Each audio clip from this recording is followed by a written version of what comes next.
Hi, Wesley with Expandacraft here. I'm going to show off the 1616. This particular boat I'm rigging up for fishing, but I'm not finished. It is a 5-foot beam, but it only has a 4-foot wide decking, and I'll tell you more about that later in the video. This boat can be completely disassembled in about 10 minutes and put in the back of the truck without a trailer. But I use it with the trailer so that I can, one, because I have the trailer, but two, so that I can show you what I have, and we're going to splash it and take it out and do some in-water testing later. Now, I'll show you a little bit more about the decking. Come in a little bit closer. This decking is strapped down. It is not bolted down. Yes, you can bolt it if that's what you want to do, but this allows you to disassemble the boat very quickly with minimal effort. No tools needed. Or you could take the bow and the stern sections off and have a very small trailer, because this one is 16 feet 9 inches long. If you take the bow and the stern off, it's only 8 feet long. So 8 feet by 6 feet will fit on a very small utility trailer. Very inexpensive. You can get that at many of the supply houses nearby. Now, the aluminum decking has a little bit of a gap in the middle. That allows the straps to go through. It'll also allow straps to go through to anchor down things like this. If you can see, I have this great big Tupperware, or whatever you want to call it, for storage of all kinds of gear.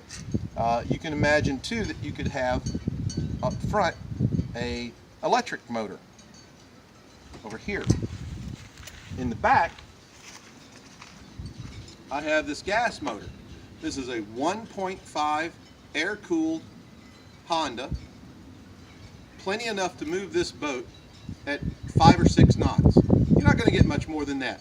If you went with a Honda 2 or maybe even the 3.5, you're not going to get a whole lot more speed, but you will. This one's a little more loud because, like, again, it's air-cooled and the exhaust is in the air rather than through the prop. That's your preference. I don't sell motors. But another thing, with the decking, I could have brought the decking all the way out to the edge, but I said I was going to make this one into a fishing boat. So I'm going to do two things.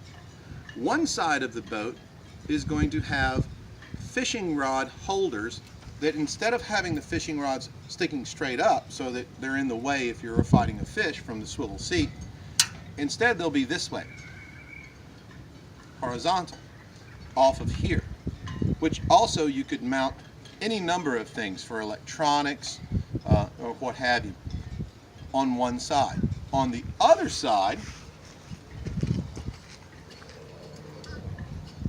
where I have a bit of space over here, what I could do is actually mount a swim ladder, so that if you want to go in for a dip, or let's say you fall in, instead of like a kayak where you have to scramble up or wrestle your way in to a flopping kayak, with this you actually have a swim ladder and you can walk up. There's so much stability that even me, 230 pounds, I can step up, walk onto this boat from one side, and stand up and sit back down on my swivel seat.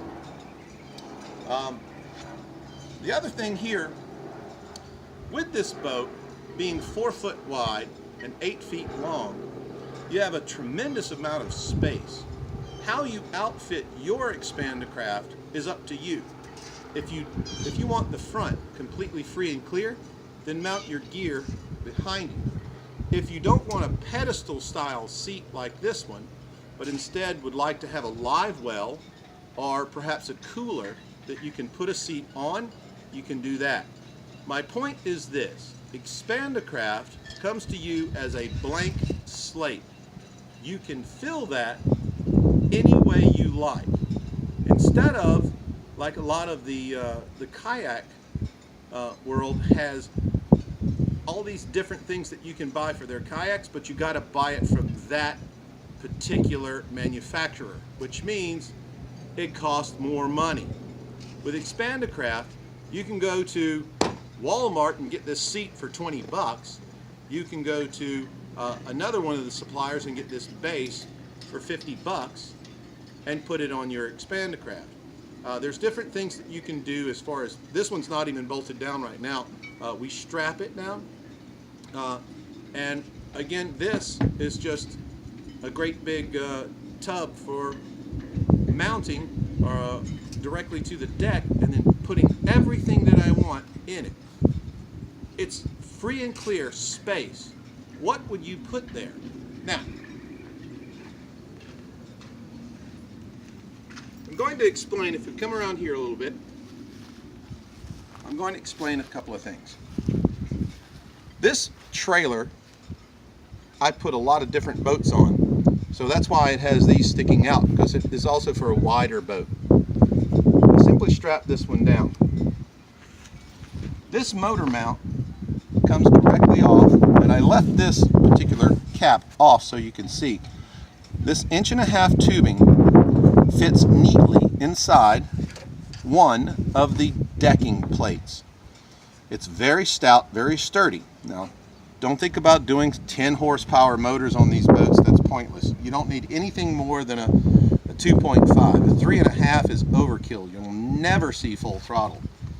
You'll never go any faster than 6-7 knots anyway.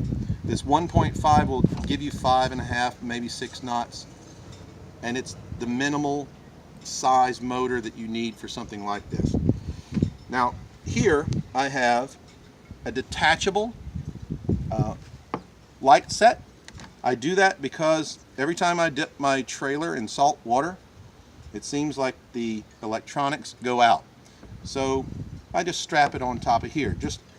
I know that I'll get a lot of comments about, what is that thing strapped to the back? Well, it's a removable light set so that I can take it off, put it in the back of the truck, splash the boat, and I don't have to worry about submerging my electronics. That helps a lot, believe me. Now, I'm going to go over here just one more time. And I'm going to ask you to use your imagination. This is only one seat. It's a fixed seat. It's very cushy, nice, but it doesn't have back adjustment. There's plenty of kayak, not kayak seats, but boat seats that are made for this swivel platform that have a back adjustment. There are options to where you can forget about doing the swivel seat, but yet have, say, an Igloo cooler or your Yeti cooler, and put one of these on top of the cooler. You could even use your live well here and put your seat on top of your live well. So it's all about space. You have to use your own imagination. The reason I do not sell these boats fully equipped is because everybody seems to want them a little different. One guy wants the seat up high, one guy wants the seat down low. Somebody wants a bimini top, somebody doesn't want a bimini top. That's up to you guys. Think about this. This setup, if you forget about the seat and the things here in the motor, is about $2,200. That's the decking and the triple hulls. Now with the triple hulls, you have 12 different sealed air chambers. That's a lot of safety that's built in to a 5-foot wide boat. You'd have to do something crazy to flip this boat over. You may fall off, but it's going to be really, really hard to flip it over. And like I said, you put a swim ladder on one side, and it makes it easy to just clamber back up on. So check us out at expandacraft.com, and remember too that this is only one of many of the Expandacraft options that we have available. Expandacraft.com, check us out.